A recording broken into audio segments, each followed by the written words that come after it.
네, 사도행전 1장 오늘 1절에서 11절까지 같이 읽겠습니다. 데오빌로여, 내가 먼저 쓴 글에는 무릇 예수께서 행하시며 가르치시기를 시작하신부터 그가 택하신 사도들에게 성령으로 명하시고 성천하신 날까지의 일을 기록하였노라. 그가 고난 받으신 후에 또한 그들에게 확실한 많은 증거로 친히 살아계심을 나타내사 40일 동안 그들에게 보이시며 하나님 나라 일을 말씀하시니라. 사도와 함께 모이사 그들에게 분부하여 이르시되 예루살렘을 떠나지 말고 내게서 들은 바 아버지께서 약속하신 것을 기다리라. 요한은 물로 세례를 베풀었으나 너희는 몇 날이 못되어 성령으로 세례를 받으리라 하셨느니라. 그들이 모였을 때에 예수께 여쭈어 이르되 주께서 이스라엘 나라를 회복하심이 이때니까 하니 이르시되 때와 시기는 아버지께서 자기의 권한에 두셨으니 너희가 알 바 아니요 오직 성령이 너희에게 임하시면 너희가 권능을 받고 예루살렘과 온 유대와 사마리아와 땅끝까지 이르러 내 증인이 되리라 하시니라. 이 말씀을 마치시고 그들이 보는 데 올려져 가시니 구름이 그를 가리어 보이지 않게 하더라. 올라가실 때에 제자들이 자세히 하늘을 쳐다보고 있는데 흰옷 입은 두 사람이 그들 곁에 서서 이르되 갈릴리 사람들아 어찌하여 서서 하늘을 쳐다보느냐. 너희 가운데서 하늘로 올려지신 이 예수는 하늘로 가심을 본 그대로 오시리라 하였느니라. 아멘. 오늘 이 말씀을 가지고 오직 성령이 임하시면 이런 제목으로 말씀을 나누겠습니다. 기도하시겠습니다. 사랑이 많으신 하나님 아버지, 교회 설립 감사 기념 주일과 어린이 주일을 맞이해서 이렇게 저희들에게 은혜를 베풀어 주셔서 여러 가지 많은 연유 중에 많은 세상의 저항과 어려움이 있지만은 지금도 살아계셔서 우리와 함께 하시는 하나님 아버지 앞에 나와서 예배하게 하시니 감사합니다. 마음을 다하고 뜻을 다하고 힘을 다해서 하나님을 사랑하며 말씀을 들으며 찬양하며 감사함으로 주님 보좌 앞에 나갈 때 하나님 약속하신 대로 하나님 제가 찾는 자들에게 하나님을 찾는 자들에게 상을 주실 줄로 믿습니다. 오늘도 우리 눈을 열어주시고 우리 귀를 열어주셔서 말씀을 통해서 다가오시는 주님의 사랑의 음성을 듣게 하여 주시고 이 말씀이 우리 심령 깊숙이 새겨지게 도와주시고 하나님 아버지, 이제부터는 말씀 따라 살아가는 아름다운 인생이 우리의 삶이 되도록 축복하여 주옵소서. 주님, 오늘 저희들이 주의 말씀에 귀를 기울입니다. 우리를 다시금 새롭게 하시고 다시금 하나님의 영광스러운 자녀로 세워주시고 다시금 힘을 얻어서 주를 앙망하며 달려갈 수 있는 저희 모두가 되게 해 주시옵소서. 부족한 종의 주의 말씀을 전하겠습니다. 모든 약함과 연약함을 예수님의 십자가대에 감춰주시고 하나님의 뜻이 온전히 드러나는 이 시간 되게 해 주시옵소서. 예수님의 이름으로 기도하옵나이다. 아멘. 아멘. 네, 오늘은 어린이 주일이고 교회 설립 41주년 기념 주일인데요. 네. 이런 시점에 신명기 묵상을 마치고 이제 사도행전 말씀 묵상이 시작되었습니다. 여러분 주보에 또 이제 우리 읽기가 나가지만은 교회 밴드에 계속 말씀 묵상 본문이 올라가고 있어요. 그래서 큐티책이 없는 분들은 밴드를 통해서 보시고 또 그것도 접근하기 힘드시면 유튜브에 매일 성경 말씀 묵상 치면 매일같이 그 본문을 읽어주고 해설해주는 목사님이 계세요. 또 그리 들으시고 온 교회가 같은 본문을 가지고 함께 이렇게 묵상하며 나가는 것은 참 좋은 것 같습니다. 특별히 이제 교회 설립 기념주의를 맞이해서 이 사도행전은 여러분 이 땅에 교회가 어떻게 탄생한 역사를 기록하고 있거든요. 이 땅에 교회가 어떻게 시작되었고 어떻게 진행되고 성숙했는지. 그래서 오늘 저희들이 끊임없이 읽고 지금 우리 교회가 바로 가고 있나? 지금 우리가 지금 바른 위치에 있는가를 점검할 수 있는 책이 사도행전이에요. 사도행전은 늘 교회 원형, 주님이 처음으로 만드셨던 그 교회 원형을 찾아갈 수 있는 모델입니다. 그래서 우리 교회 안에 지금 현대교회 안에 사실은 원래 교회의 모습에서 많이 멀어진 게 많거든요.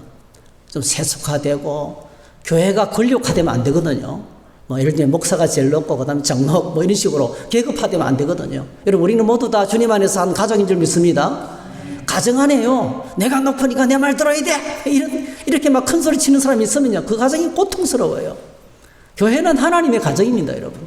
여기 오면 가족이에요. 강요도 아닙니다. 다 우리가 자발적으로 하나님을 예배하는 하나님 안에서 다 똑같습니다. 모든 사람이 예수를 믿음으로 말미암아 구원받습니다. 모든 사람이 하나님의 자녀입니다. 네, 모든 사람이 섬기는 자입니다. 그래서 여기는 뭐 그냥 섬기는 가족들만 있는 거예요. 네. 그래서 이렇게 가족으로 만나는 교회의 원래의 모습을 회복하는 우리가 되었으면 참 좋겠다는 생각이 듭니다. 여러분 사도행전은 사도들의 행적, 사도들이 행한 일들만 기록하고 있지 않습니다. 이름은 사도행전이지만은요, 사도들과 하나님의 사람들이 성령의 은혜로 섬겼던 이야기를 쫙 기록하고 있어요. 그래서 사도행전은 크게 두 부분으로 나눌 수 있어요. 첫 번째로는요, 1장부터 12장까지가 한 문단이에요. 한 주제입니다. 1장부터 12장까지, 그 다음에 13장부터 28장까지. 가 이제 두 부분으로 크게 나눠지는데, 앞에 부분은요, 주로 누구가 사역하냐면은, 여러분, 주님께서, 베드로가 예수님이 십자가에 못 박힐 때 세 번이나 부인했죠. 부인하는 정도가 아니고요, 막 저주하고 욕까지 했어요. 네. 그러니까, 그 베드로 안에 예수님에 대한 엄청난 상처가 있는 거예요. 여러분, 대판 싸우고 나면, 그 다음에 다가가기 어때요? 그게 남아있어요. 우리 안에 그 사람에게 다가가기가 좀 뭔가 이게 상처가 있으면 남아있어요. 베드로는 뭐 더 심하겠죠. 예수님이 십자가에서 비참하게 죽으시는 그 현장 앞에서 세 번이나 욕하며 저주하며 부인했으니까요. 그러면서 나중에 깨닫고 통곡을 하긴 했지만은요, 그 안에 아픔이 있었던 거예요. 그래서 예수님이 십자가에 죽으시고 난 다음에 그들은 뿔뿔이 흩어져서 자기 생업의 현장으로 돌아가는데, 요한복음 21장 예수님이 그 베드로를 찾아왔어요. 할렐루야. 여러분 기억하시기 바랍니다. 사랑은요, 먼저 용서하는 사람이 사랑입니다. 네. 먼저 다가가는 사람이 사랑하는 사람이에요. 여러분 사랑하는 사람 되시기 바랍니다. 주님이 베드로를 너무 사랑하셔서, 그래서 베드로에게 다가가서 세 가지 묻습니다. 네가 나를 사랑하느냐? 네가 나를 사랑하느냐? 몇 번 물었어요? 세 번. 내가 주님을 사랑하는 줄 주님이 아십니다. 그렇죠?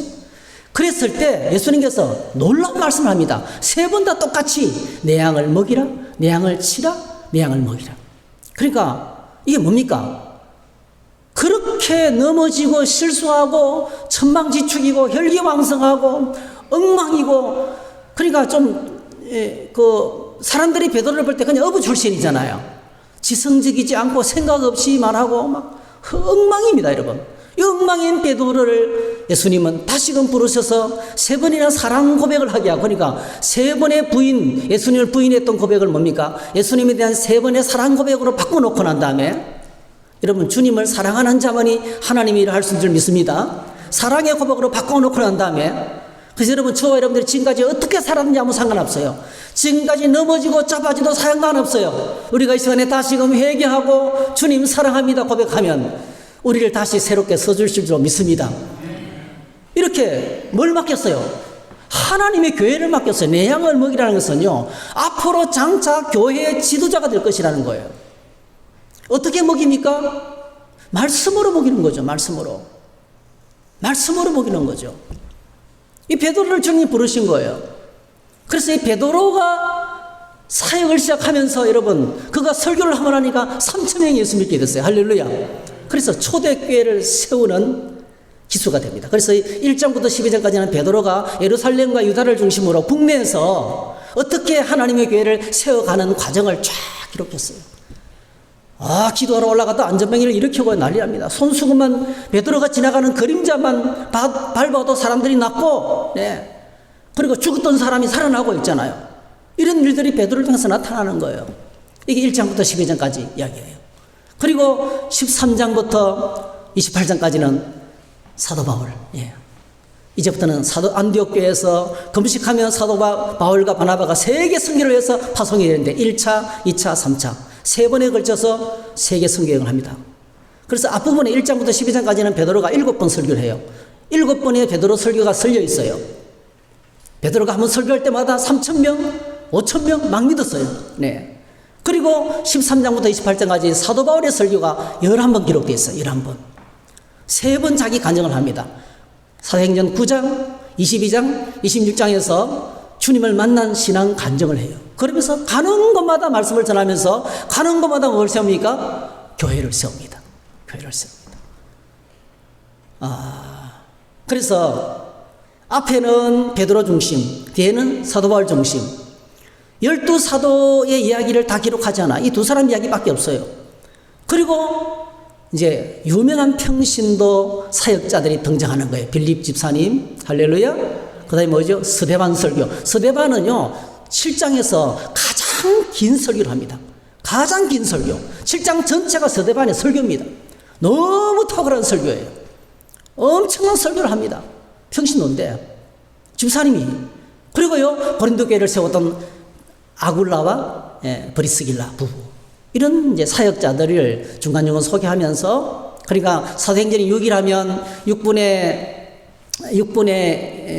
뭐 한 2 정도는 베드로, 그 다음에 이런 식으로 해서 6분의 3 정도는 이제 또 바울, 6분의 1 정도는 평신도 사역자. 이런 하나님의 사람들이 성령의 은혜로 사역했던 이야기가 기록되어 있어요. 오늘 저와 여러분들이 성령으로 하나님의 교회를 섬기고 하나님의 일을 감당하면 우리도 계속 사도행전을 기록하고 있는 거예요. 우리의 삶을 통해서 이 사도행전적 역사가 일어나기를 축복합니다. 그래서 이 말씀을 묵상할 때 얼마나 교회 설립 기념 주일에 제가 감격했는지 모릅니다. 하나님께서 정확한 때에 이렇게 마치 우리에게 맞춰서 포커스를 맞춰서 말씀을 주시는 것 같습니다. 여러분, 사도행전이 얼마나 중요하냐면 사도행전이 없으면 신약 성경 자체가 설명이 안 됩니다. 사도행전이 없으면 신약 성경 자체가 설명이 안 돼요. 자, 그 중에 첫 번째가요, 서신서에, 미안합니다. 서신서에 있는 교회, 서신서에 나오는 수많은 교회들이 어떻게 생겨났고 어떤 교회인지를 알 수가 없어요. 서신서에 나오는 예를 들어 고린도 교회, 데살로니가 교회, 에베소 교회, 빌립보 이런 여러 교회들이 있잖아요. 이런 교회들이 어떻게 생겨났고 그 교회가 어떤 문제가 있고 어떤 성격을 가지고 있는지 알 길이 없어요. 그 교회가 어떻게 생겨났고 어떤 문제가 있고 어떻게 성장하고 어떻게 믿음을 이겨낸 모든 과정이 어디 있습니까? 사도행전에 기록이 되어 있는 거예요. 사도행전이 그래서 역사서입니다. 교회가 어떻게 생겨났고 발전한 역사서를 쭉 기록하고 있습니다. 그 다음에 두 번째로는요, 사도행전을 읽지 않으면요, 어떻게 복음이 우리에게까지 왔는지 알 수가 없어요. 복음이 어떻게 이렇게 기독교가, 저 유대에서 생긴 기독교가 온 세계 모든 사람이 믿는 종교인지를 알 길이 없어요. 자, 여러분, 베드로 사도가요, 예루살렘과 유다의 복음을 위해서 헌신했습니다. 그리고 사도 바울이 사도행전 9장에서 예수님을 만납니다. 핍박을 피해서 도망간 그리스도인을 잡아 가두기 위해서 대제사장의 군인들을 데리고 다마스쿠스로 가던 중에 저항할 수 없는 강력한 성령의 은혜를 경험합니다. 할렐루야. Irresistible grace. 예수 믿는 사람들을 잡아 가두는, 여러분, 기도하는 가운데 만나지 않았습니다. 막 입에 거품을 물고 살기가 등등해가지고 다 잡아 죽여야지, 나쁜 놈들, 이렇게 세상을 어지럽히는 기독교인들은 다 잡아 죽여야 돼, 이러면서 군대를 걸고 가는데 뭐죠? 주님이 찾아왔어요. 어떻게 찾아왔습니까? 성령으로 찾아오신 거예요. 하늘에서 빛이 비치면서 성령 가운데 주님이 그를 만나 주셨어요. 할렐루야. 이건 저항 못하는 거예요. 하나님의 은혜가 임하면 어제의 개망난이가 오늘의 뭐죠? 위대한 사역자가 되는 거예요. 이게 하나님의 감당할 수 없는 은혜입니다. 네. 아무도 저항할 수가 없어요. 여러분, 아브라함이 믿음이 좋아서 믿음의 조상이 된 거 아닙니다. 아브라함에게 나타난 하나님이 영광의 하나님이에요. 어느 누구도 거절할 수 없는 너무 크신 하나님. 그분의 말씀을 거절할 수가 없는 거예요. 그래서 아브라함이 모든 걸 내려두고 떠날 수밖에 없었던 거예요. 떠나면서 인생을 걸어가면서 문제를 만나면서 하나님이 구해주는 걸 보면서 그때부터 믿기 시작한 거예요. 그래서 믿음의 조상이 된 겁니다. 믿음이 좋아서 믿음이 조상이 된 게 아니고요. 믿기를 시작했기 때문에 믿음이 조상이 된 거예요. 여러분, 오늘 저희들이 믿고 따라가다 보면 믿음이 생깁니다. 할렐루야. 믿음은요, 왕창 들어와가지고 막 경력을 행하는 게 아니에요. 한 발짝 한 발짝 따라가다 보면 믿음이 생기는 것입니다. 여러분, 이 사도 바울에게 찾아왔던 것이 바로 그겁니다. 그래서 이 강력한 영적 체험을 통해서 살아계신 예수 그리스도를 만나서 신앙을 고백하고 그리스도인이 되고, 그리고 하나님의 사도로 위대한 사도가 되어서 그가 1차, 2차, 3차 선교여행을 통해서 복음이 그 당시에 땅끝으로 얘기해졌던 사도 바울을 통해서 로마에까지, 그 당시 땅끝은 로마였어요. 그리고 로마에서 사도 바울이 어떤 마지막 소원을 합니까? 스페인까지. 그러니까 그 당시 사람들이 생각할 때 세계의 끝은 뭐죠? 스페인이었어요. 땅끝은 스페인이었어요. 그 서바나까지 가기로 소원했는데 이 복음이 스페인, 로마뿐만이 아니고 로마를 정복했던 이 복음이 여러분 온 유럽을 복음화시키고 대서양을 건너고 태평양을 건너서 오늘 우리나라에게까지, 이 가장 미개했던 이 나라까지 찾아왔어요. 할렐루야. 그렇게 해서 우리가 오늘 내가 믿는 예수님이 이렇게 해서 복음이 건너왔구나. 뭘 통해서 알 수 있어요? 사도행전을 통해서 우리가 알게 됩니다. 참으로 우리가 이걸 생각하면 우리가 얼마나 감격스러워. 우리나라는요, 여러분 세계에서 성경을 제일 많이 찍어내는 나라입니다. 성경을 제일 많이 찍어서 수출을 제일 많이 한 나라입니다. 선교사를 제일 많이 파송하는 나라입니다. 우리나라 보통 나라가 아닙니다. 가장 가난했던 흑암의 땅이 이렇게 빛나는 세계 위에 우뚝 선 나라가 되었습니다. 뭐 때문에요? 복음 때문에. 이 복음 전파 때문에. 여러분의 가정 안에, 여러분의 삶 현장에 이 복음이 선포되기를 축복합니다. 그러면 변합니다. 엄청난 역사가 나타납니다. 네. 세 번째로 기독교 변정학적인 가치가 있는데요. 기독교 변정학은 뭐냐면요, 이제 불신 세계에 복음을 전하면 반드시 저항이 옵니다. 왜 믿느냐? 당신이 믿는 종교가 뭐냐? 반드시 저항이 옵니다. 아니, 당신이 믿는 종교가 뭐 그런 종교가 있냐? 너는 어떤 신앙을 가지고 있느냐? 하나님이 어떤 하나님이냐? 묻거든요. 그러면 그들이 물을 때 우리가 믿는 하나님은 이런 분입니다라고 소개하는 것이 기독교 변정학이에요. 기독교 변정학. 여러분, 사도행전은 뭐죠? 불신 세상 속에서 복음이 전파되는 현장을 보여주잖아요. 할렐루야. 그래서 복음이 이렇게 해서 선포되고, 이렇게 전도가 되고, 기독교는 이런 종교구나를 설명할 수 있는 그 변정학적인 모든 자료가 사도행전에 다 있어요. 할렐루야.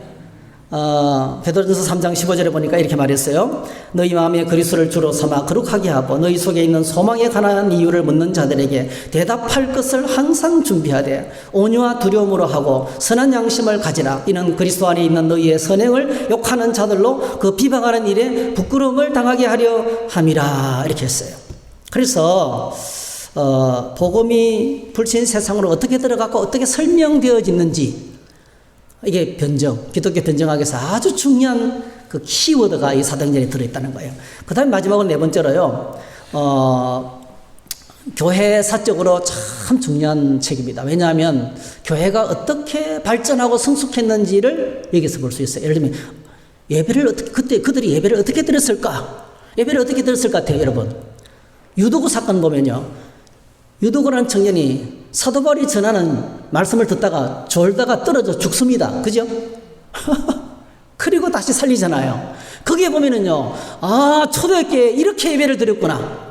이런 초대교회는요, 딱 두 가지 구조입니다. 물론 찬양도 하고 기도도 하고 그 다음에 또 말씀도 똑같은데, 말씀을 충분히 들었어요. 정말 여러분, 말씀을 충분히 들었어요. 우리나라도요, 과거에 우리가 농사를 짓던 시절에는요, 농한기가 되면 2달 동안 부흥했어요. 2달 동안 부흥했어요. 하루 종일 말씀 들었어요. 밤새도록 말씀 들었어요. 한 번 예배를 드리면 5시간씩 예배 드렸어요, 우리가요. 지금도 기도회는 5시간씩 예배를 드립니다, 지금도. 근데 우리는 지금 얼마나 조급해서 이게 막 대형교회에서 1부, 2부, 3부로 막 그냥 예배를 드리기 시작하니까요. 좋아. 짧은 게 좋아. 영성을 다 잃어버린 거예요. 초대교회는요, 충분히 얼마나 오래 말씀을 들었으면 졸다가 떨어져 죽었겠어요, 여러분. 그러니까 어떤 식으로 예배가 어떻게 들어지는지, 이게 이제 말씀을 충분히 들었고 여기에 양식을 충분히 먹은 여러분 주일마다 예배하며 이 주중에 여러분들이 하나님 말씀을 읽을 때 여러분 안에 하나님의 말씀의 하늘 양식으로 충분하게 먹게 되시기를 축복합니다. 어린아이들에게 젖을 먹이는데 얼마만큼 먹여야 될까요? 30ml? 40ml? 아닙니다. 밀어낼 때까지 먹어야 돼요. 여기까지 찰 때까지 먹여야 되는 거예요. 우리 말씀도요, 충만하게 먹어야 됩니다, 여러분. 여러분, 말씀 충만하게 되시기를 축복합니다. 그냥 잊어버리세요.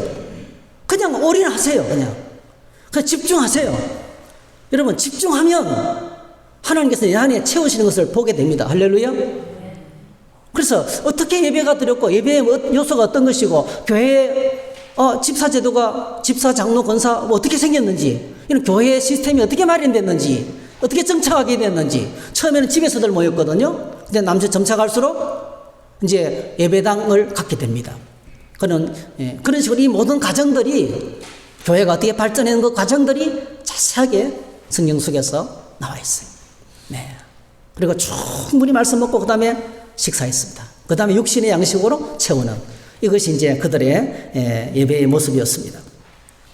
자, 이 사도행전을 누가 기록했습니까? 여러분, 사도행전 누가 기록했어요? 예, 누가가 기록했어요. 누가 기록했죠? 누가가 기록했어요. 이 누가 어떤 분이냐면요, 누가가 기록했는데, 누가복음 1장에 보니까, 그러니까 누가복음을 기록했던 누가가 기록했어요. 누가복음 1장에 보니까, 우리 중에 이루어진 사실에 대하여 처음부터 목격자와 말씀에 일꾼된 자들이 전하여 준 그대로 내력을 저술하려고 붓을 든 사람이 많은지라. 제가 읽을 때 여러분 속으로 따라 읽으셔야 돼요. 같이. 그 모든 일을 근원부터 자세히 미루어 살핀나도 데오필로 각하에게 차례대로 써보내는 것이 좋은 줄 알았노니 이는 각하가 알고 있는 바를 더 확실하게 하려 함이로다. 성경을 읽으면 우리가 알고 있는 믿음이 더 확실하게 됩니다. 할렐루야. 믿음을 확실하게 하기 위해서 성경을 다시 믿는 데오빌로라는 말 뜻은요, 데오필로스, 이 말은요, 하나님을 사랑하는 사람, 하나님의 친구, 이런 뜻입니다. 근데 각하라는 말을 붙인 거 보니까 어떤 사람이에요, 그죠?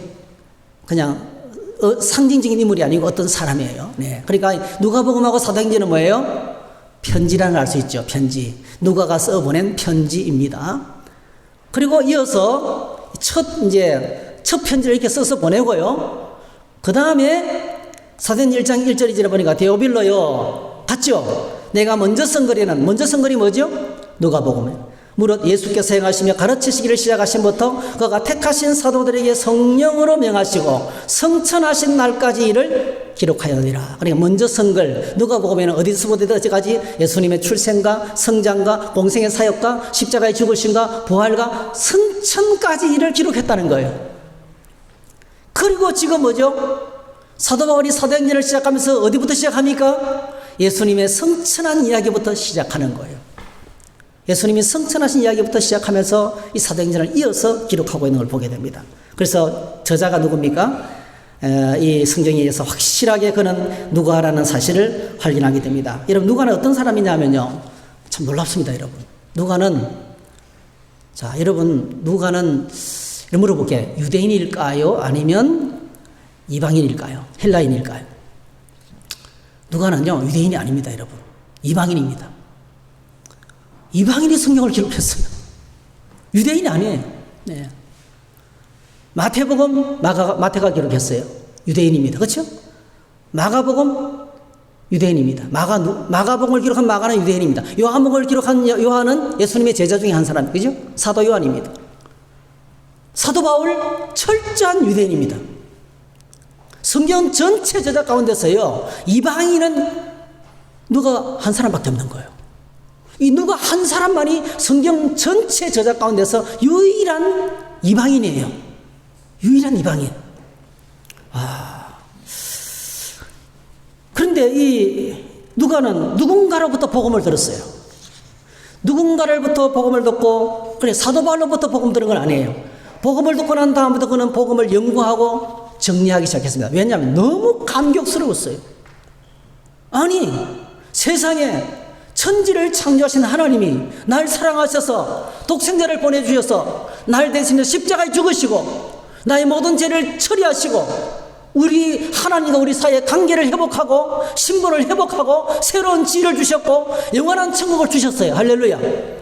그러니까 이걸 알고 나니까 막 복음의 감격이 흘러넘쳐서 가만 못 있겠는 거예요. 그래서 이 일을 처음부터 자세히 미루어 살핀 나도 복음을 연구하기 시작했어요. 막 예수님에 관한 막 흘러다니는, 그 당시에는 책에 기록 안 됐으니까요. 예수님에 관해서 들려오는 수많은 이야기들을 수집했어요.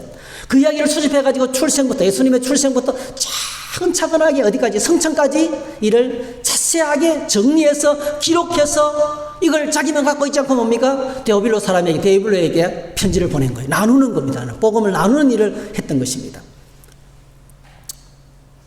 그래서 여러분, 그것이 바로 누가복음과 사도행전이거든요. 근데 여러분, 누가복음이 몇 장인지 아세요? 누가복음 몇 장이에요? 몇 장? 예, 24장, 그죠? 24장, 예. 24장, 예. 그리고 사도행전이 몇 장이에요? 28장. 24당 28은 52장. 여러분, 엄청납니다. 이 최초 이방인이, 유일한 이방인이 사도 바울이 쓴 편지보다도 더 많이 썼어요. 사도 바울이 엄청나게 많은 서신서를 썼는데요. 사도 바울이 쓴 모든 서신서를 다 합쳐도 이것보다 작아요, 분량이. 그래서 누가가 52장을 썼어요, 52장. 그리고 누가복음과 사도행전이 없으면 신약 성경을 해석하는 것이 어려워집니다. 불가능합니다. 우리가 아까 읽었잖아요. 신약 성경 교회를 이해할 수가 없어요. 그러니까 신약 성경을 이해하는 키워드가 되는 아주 중요한 내용들을 누가 기록했어요? 누가가 기록했던 거예요. 정말 이방인이었지만은 그가 예수님을 만나고 난 다음에 그가 복음에 대해서 정리하고 기록하고 써내려가는데요. 그를 통해서 이 엄청난 일들이, 너무너무 중요한 일들이 이루어졌다는 걸 보게 됩니다. 그래서 이방인이었지만은 복음에 헌신하면 하나님께서 그를 위대하게 사용하십니다.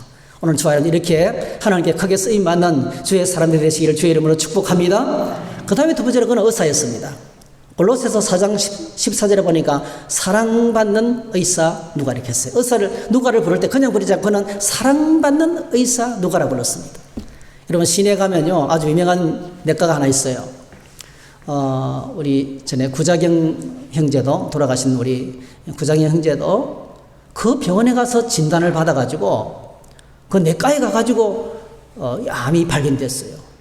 그래서 치료하기 시작하고 예수 믿고 천국에 가시잖아요. 이 병원이 정말 유명하거든요. 진찰 잘하기로 유명해요. 근데 그 수많은 사람들이 몰려오는 이유가 있는데 이분은요 환자들이 와서 이렇게 진료를 받으면서 그냥 진료받지 않잖아요. 자기 삶에 힘든 것을 한마디씩 툭툭 내뱉는 거. 아이씨, 우리 집에 아들이 그냥 속을 썩여가지고 내가 병이 났는가 봐요. 예를 들면 이런 식으로. 이렇게 자신의 삶의 문제를 툭툭 내뱉거든요. 근데 이 의사는 절대로 그걸 안 잊어버려요. 진찰 차트에 딱 기록해놨다가 다음에 또 치료받으러 오죠. 그래, 아이고, 지난번에 아들이 좀 많이 속썩했는데 어떻게 됐습니까? 이래 묻는 거예요. 사람들이 감동을 하는 감동. 환자들이 감동을 하는, 아니, 의사 선생님이 그걸 다 기억하고 계시네. 와, 나는 그냥 흘러가면서 툭 했는데 그것 때문에 그거 있잖아 이렇게 해결 잘 돼서 너무 감사해요. 예. 그리고 진찰도요 정말 시간 상관없이 차근차근하게 밟아서 치료를 해나가니까요 사랑받는 의사가 되니까요 그 병이 미어 터지는 거예요. 여러분 누가는 어떤 의사였다고요? 사랑받는 의사였어요. 사랑받는 의사. 네. 사랑받는 의사인 동시에 그리스도인이었습니다. 자, 여러분 보십시오. 의사 누가는요 이방인이었지만 예수 그리스도를 복음을 통해서 주님을 만났습니다. 그리고 그 복음을 연구하고 정리해서 기록해서 데오빌로 각하에게 편지를 보냈습니다. 그리고 모든 교회의 탁월한 목회자요 전도자였던 사도 바울을 만났습니다. 그러니까 누가 인생에 두 가지 큰 중요한 만남이 있는데 첫 번째는 주님을 만난 것이고요 두 번째는 사도 바울을 만난 거예요. 누가복음 16장부터 사도 바울을 만났어요. 그때부터 사도 바울과 함께 동행합니다. 그래서 사도 바울을 끝까지 다 다 사도 바울을 떠났지만 이 누가는 끝까지 로마 감옥까지 따라가가지고요. 끝까지 따라다녀가면서 사도 바울을 치료하고 선교 일행들을 치료하고 하나님의 의사의 일을 끝까지 감당합니다. 그래서 그는 사랑받는 의사 누가가 된 거예요. 정말 이 복음서를 기록한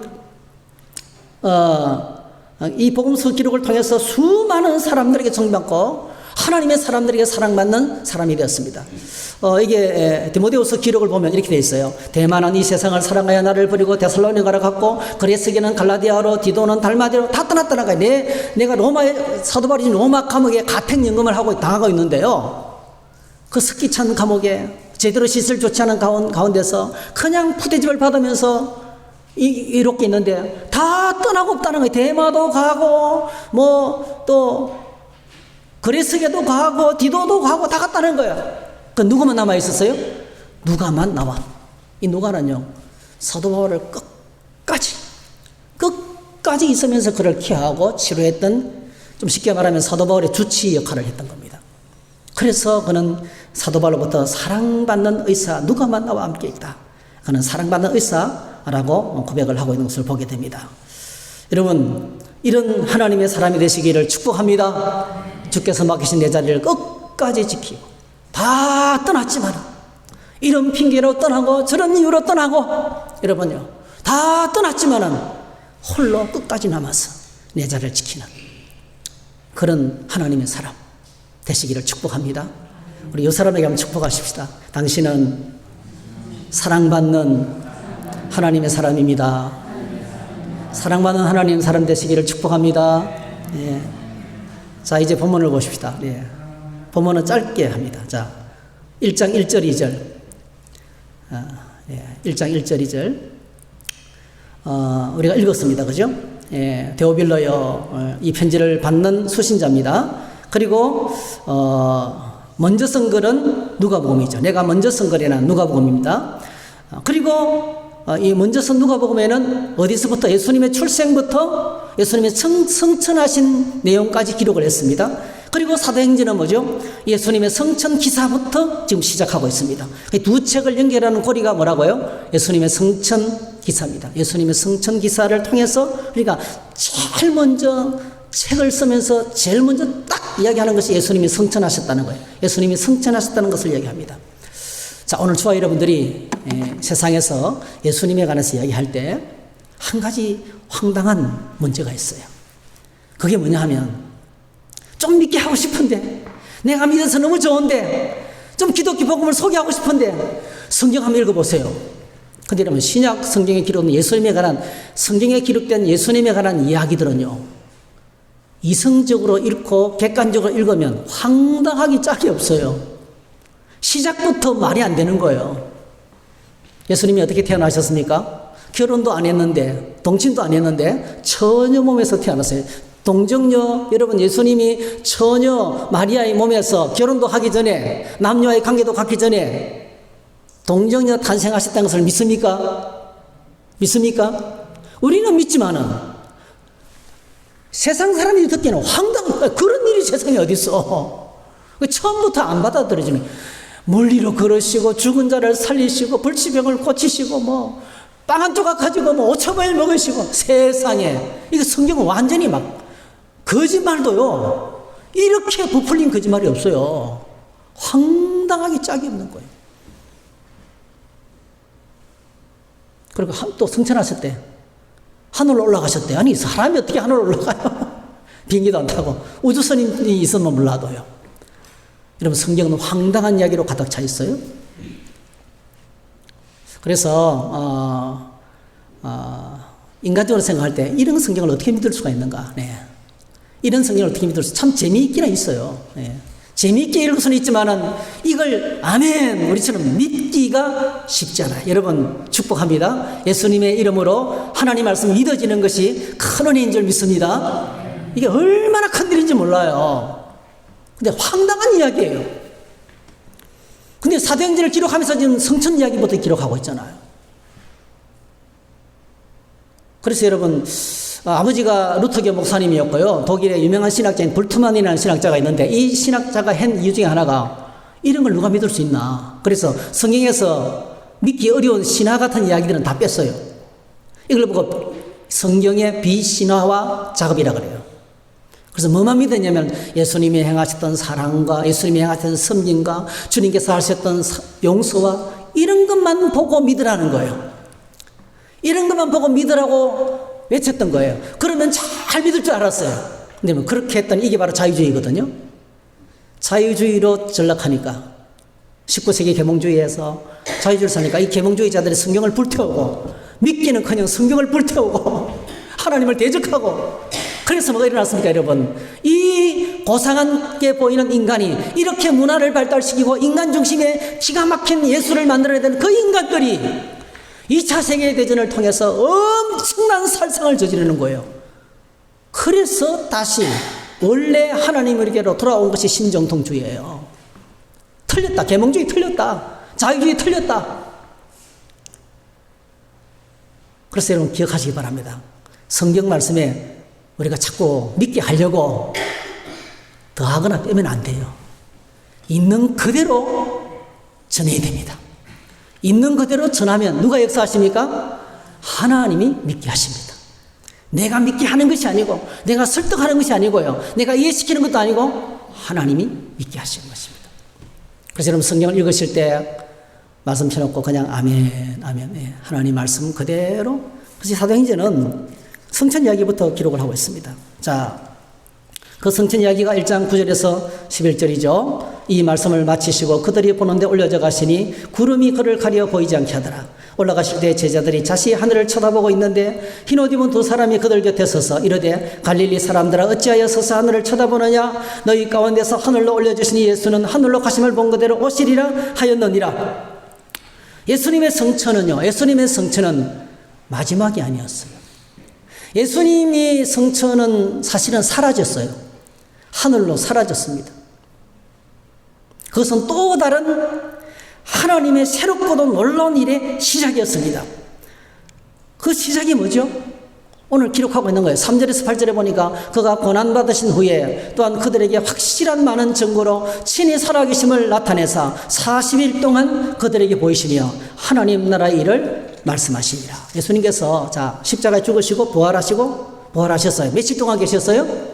40일 동안 살아있는 육체를 제자들에게 계속 보이시면서 예수님이 성천하기 직전까지 40일 동안 제자들을 만나면서 낮이고 밤이고 목이 터져라 간절하게 뭘 가르쳤습니까? 하나님 나라의 일을 가르쳤어요. 예수님이 땅에 오셔서 제일 먼저 뭘 선포하셨습니까? 회개하라 하나님 나라가 가까이 왔다. 예수님의 생애는요 처음부터 끝까지 하나님 나라의 일을 가르쳤어요. 여러분 하나님 나라에 대한 눈이 열리기를 축복합니다. 예수님이 처음부터 끝까지 목이 터지라고 성천하시기 직전까지 하나님 나라를 가르쳤다니까요. 하나님 나라를. 이 땅에서 잘 먹고 잘 사는 걸 안 가르쳤단 말이에요.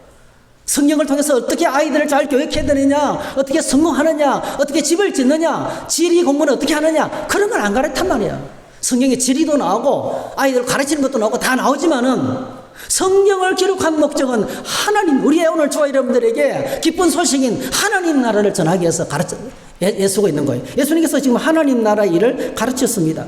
네. 그런데 여러분, 제자들은요, 예수님이 십자가 부활을 목격하고 경험했지만은, 부활하신 예수님께서 성천하기 직전까지 하나님 나라 일을 말씀하셨지만은, 근데 그들은 아직도 하늘이 안 열렸어요.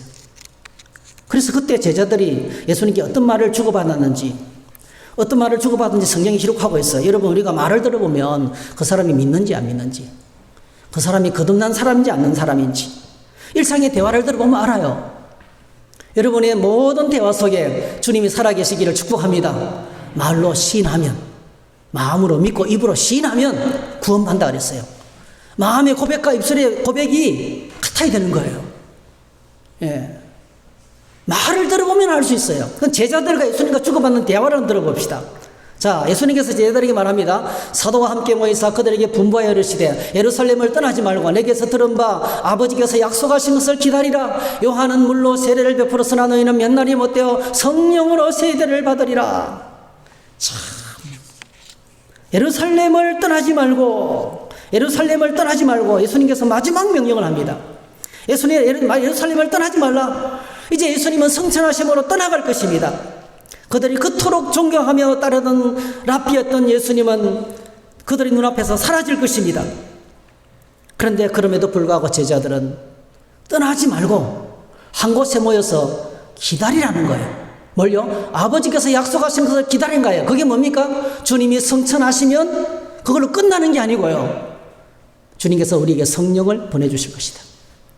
하나님께서 약속하신 성령을 기다리라는 거예요. 그러니까 이 제자 공동체가요, 얼마나 소망이 넘칩니까? 여러분, 교회는요, 소망 공동체입니다. 할렐루야. 우리가 이게 와서 앉아있지만 우리 안에 소망이 있어요. 우리나라가 우리 안에 주님이 다시 오시면 하나님 나라가 완성될 거예요. 온 천하 만민 가운데 그분이 왕 되심을 알게 될 거예요. 우리 안에 소망이 있습니다. 지금은 비천하고 힘들지만은 우리가 그 누구도 흠모할 수 없는 최고의 영광스러운 하나님의 자녀이고 왕 같은 제사장인 것이 그날에는 알게 될 거예요. 지금은 우리가 하나님의 아들, 딸이라도 사람들이 콧방귀 끼지만은 이게 우리 교회입니다. 교회는 소망이 있는 것입니다. 아무리 비참하게 보여도 소망이 넘쳐요. 할렐루야. 세상이 꺾을 수 없는 소망이 우리 안에 있는 거예요. 기다려라. 자, 그때 주님의 말씀을 듣고 제자들이 예수님께 질문합니다. 6절에 보니까 예수님, 제자들의 말, 그들이 모였을 때 예수께 있죠. 이르되 주께서 이스라엘 나라를 회복하심이 있다니까. 이게 이스라엘 나라가 정치적인 현재하는 나라입니다. 나라. 이제 십자가에서 죽으시는 것을 끝난 줄 알았는데 부활하셔서 살아나셨어요. 할렐루야. 이제부터 주님이 이제 임금이 되셔가지고 로마를 몰아내고 그 당시 이스라엘 백성들의 그 끊임없는 영원한 숙제 하나가 뭡니까? 1000년 동안 나라 없이 지내고요. 그렇게 짓밟히면서 민족 없이 나라 없이 고통을 당해왔는데 그들 안에 끝없는 소원이 나라를 회복하는 거예요. 나라를, 국가를 회복하는 거예요. 그들의 현실 문제를 이야기한 거예요. 예수님은 하나님 나라를 말했는데 제자들은 뭐죠? 예배드리고 기도하고 말씀 듣고 헌금하지만은 그저 땅밖에 없는 거예요. 여기서 잘 사는 것이 전부였던 거예요. 예, 그 제자들이나 우리나 똑같은 거예요. 네. 자, 이 말씀을 기분 나쁘게 안 들었으면 좋겠어요. 예수님께서 믿음의 눈이 열리고 하나님 나라가 열리고 하나님 나라의 놀라운 일은 우리가 아니라 내가 하는 게 아니고 하나님이 친히 행하시는 역사입니다. 할렐루야. 그것은 성령께서 오셔야 비로소 시작되는 일이기 때문에 그렇게 하나님 나라를 목이 터지라고 외쳤지만 제자들은 아무리 가르쳐줘도 영 몰라 통 몰라 가르쳐줘도 모르는 거예요. 제 같으면 짜증을 냈을 것 같아요. 그 예수님께서 전혀 예수님께서 평화롭게 그들에게 말씀하십니다. 여러분 꼭 기억하시면 좋겠어요. 이랬던 제자들이 우리 마음에 하나도 안 들던 제자들이 얼마나 가르쳐야 알아들을까? 네. 얼마나 가르쳐야 알아들을까? 얼마나 맺혀야 알아들을까? 속이 답답하고 속은 내리고 말이죠. 예. 다 문드러지고 내려앉는 것처럼 보이지만은 예수님 그들을 향해서 비전을 갖고 있었어요. 이랬던 제자들이 2장에 성령이 임하고 나니까 어떻게 바뀝니까? 완전히 하늘을 날아다닙니다. 세상 누구도 감당지 못하는 하나님의 역사를 일으키는 사람이 되었습니다. 성전 기도하러 올라가다가 안전병기를 일으킵니다. 할렐루야. 감옥에 갇혀가도요 큰 소리 빵빵 쳐요. 당신들 말 듣는 것보다 하나님 말 듣는 게 어느 게 더 중요하냐고. 우리는 예수님을 전하지 않을 수 아무리 핍박이 와도 감옥에 갇혀도 걱정하지 않아요. 거기서 찬송하고 기도가 옥문이 열립니다. 그러니까 그 당시에 세상 권력이 로마의 정권이 그리스도인들을 통제할 수 없는 거예요. 엄청난 파워와 능력을 세상을 이기는 하나님의 사람들이 되었습니다. 제자들의 이 질문을 듣고 주님이 짜증을 내냐 제지 않고 선포하십니다. 7절 8절 이르시되 때와 시기는 아버지께서 자기의 권한에 두셨으니 너희가 알 바 아니요 오직 성령이 너희에게 임하시면 너희가 권능을 받고 예루살렘과 온 유대와 사마리아와 땅끝까지 이르러 내 증인이 되리라 하시니라. 한번 따라 하실까요? 오직 성령이 우리에게 임하시면. 참 이게 그렇습니다. 예수님께서 이 땅에서 어떻게 하나님 나라 일을 감당하셨습니까? 여러분, 갈릴리 나사렛 목수의 아들이었던 그 예수 그리스도께서 어떻게 불치병을 고치시고 무리로 걸으시고 죽은 자를 살리셨습니까? 예수님께서 어떻게 사역하셨습니까? 예수님이 이 땅에서 어떻게 하나님 나라 일을 하셨습니까? 오늘 저희들이 교회를 하면서 지치는 이유가 여기 있는 거예요. 우리가 하나님 일을 섬기면서 못하겠다, 힘들겠다, 지치는 이유가 여기 있어요. 네. 하나님 나라 일은 우리의 지식과 지혜와 능력으로 하는 게 아닙니다. 그렇죠? 네. 마태복음 12장 28절 32절에 우리 한번 같이 읽겠습니다. 시작. 그러나 내가 하나님의 성령을 힘입어 귀신을 쫓아내는 것이면 하나님의 나라가 이미 너희에게 임하였느니라. 또 누구든지 말로 인자를 거역하면 사하심을 얻되 누구든지 말로 성령을 거역하면 이 세상과 오는 세상에서도 사하심을 얻지 못하리라. 한번 따라합시다. 하나님이 하십니다. 성령께서 하십니다. 네, 우리가 늘 축복하는 말이잖아요. 예수님이 땅에 오셔서 성령의 권능으로, 할렐루야, 성령의 권능으로 하나님의 일을 감당했었던 것처럼 오직 너희가 성령을 받으면 이 일을 감당할 수 있는 능력을 하나님께로부터 부여받게 될 것이다. 그러면 너희들이 가는 곳마다 땅끝까지 이르러 예수님의 증인이 될 것이다. 사도행전은 어떻게 이 엄청난 일들을 사도들과 제자들과 하나님의 사람들이 땅끝까지, 로마를 지나서 스페인까지, 온 세계 만방까지 복음 사역을 감당했는지를 기록하고 있는 거예요. 그렇습니다, 여러분. 하나님의 성령을 힘입어. 하나님의 이런 지식으로 안 됩니다. 하나님의 이런 인간적인 경험과 신념으로도 안 됩니다. 우리의 지식과 지혜로는 복음은 황당한 비현실적인 신화와 같은 이야기에 불과합니다. 그런데 사도행전이 우리에게 보여주는 것은 바로 뭡니까? 하나님의 이런 하나님의 권능을 받아야 할 수 있다는 것입니다. 셀 모임 인도하는 거요, 인간적으로 못합니다, 여러분. 성령의 권능을 받아야 됩니다. 할렐루야. 남을 위해서 기도해 두는 거요, 그냥 못합니다. 얼마나 두려운지 몰라요. 아픈 사람 위해서 손 얹고 기도해 주는 거 아무나 못합니다. 무서워서 못해요. 그냥 단순히 두려워요. 근데 성령이 임하면 담대하게 선포하며 기도할 수 있어요. 예수님의 이름으로 명하노니 떠나가라고 말할 수 있는 거예요. 오늘 저와 여러분들의 이와 같은 권능이 임하기를 주의 이름으로 축복합니다. 예, 오늘도 마찬가지입니다. 성령이 임하면 성령이 우리에게 마시고 우리가 권능을 받고 예수의 증인으로 살아가게 됩니다. 지금도 주님은 살아계셔서 역사하시는 놀라운 사건들이 한없이 연약한 우리들을 통해서 지금 여기에 내가 살아있는 삶의 현장에서도 일어나기 시작하는 것입니다. 여러분 꼭 기억하시기 바랍니다. 예수님을 믿고 주님의 일을 하는 것은요, 내 힘과 내 지식과 내 능력으로 하는 거예요. 나를 바라보면 날마다 무너집니다. 여기 강단에서 서서 말씀 전하는 목사는 잘 살 것 같습니까? 맨날 넘어져요. 저도 맨날 넘어집니다. 그런데 여러분, 나는 연약하지만은 하나님의 능력이 임하고 성령의 말씀에게 순종하면 또 감당할 힘을 주시는 거예요. 또 은혜를 주시는 거예요. 아무리 부족해도 하나님이 하시는 거예요. 네. 그래서 얼마나 소망이 넘치는지 몰라요. 얼마나 소망이 넘치는지 모르겠습니다. 하나님의 성령이 임하면 그때부터 하나님 나라가 시작됩니다. 하늘이 열리고 예수님의 십자가의 의미가 깨달아지고 예수님의 십자가 부활이 나의 사건이 되고 복음이 전파되는 곳마다 성령께서 사람들로 하여금 불신과 우상을 버리고 참된 하나님을 믿고 구원받고 세상 그 무엇을 주고도 살 수 없는 하늘의 평화와 기쁨을 맛보면서 이 땅에서 천국의 삶을 살아가기 시작하는 거예요. 네. 이런 말씀을 했습니다. 사도행전을 묵상하면서 이 놀라운 하나님의 역사하심이 오늘 우리 신앙생활에 우리 교회를 통해서 일어나게 되기를 바랍니다. 신앙생활은 신나야 됩니다, 여러분. 하나님의 역사를 경험해야 됩니다. 우리가 기도하면 하나님이 응답하십니다. 할렐루야. 우리가 말씀 붙들고 순종하면 주님이 일하시는 것을 보게 됩니다.